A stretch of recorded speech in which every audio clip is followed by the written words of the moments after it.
Hello, নবম ও দশম শ্রেণী ছাত্রছাত্রীবৃন্দ, আমি তোমাদের জন্য পদার্থবিজ্ঞান পদার্থবিজ্ঞান বই 2015 সালের বইয়ের থেকে যারা ক্লাস করতে চাচ্ছ তোমরা নিয়মিত ধারাবাহিকভাবে এবং সুন্দর টপিক এবং গোছানোভাবে তারা আমার এই চ্যানেলটিকে সাবস্ক্রাইব করে এবং লাইক কমেন্ট করে আমাকে উৎসাহিত করার জন্য তোমাদেরকে জানানো যাচ্ছে।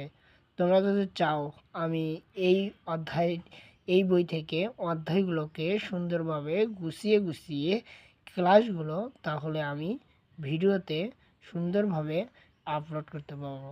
আর এমনকি তোমরা যদি চাও আমার আমার ক্লাসগুলো করতে ইউটিউবে সরাসরি বা লাইভে, তাহলে তোমরা আমার সাথে যোগাযোগ করতে পারো।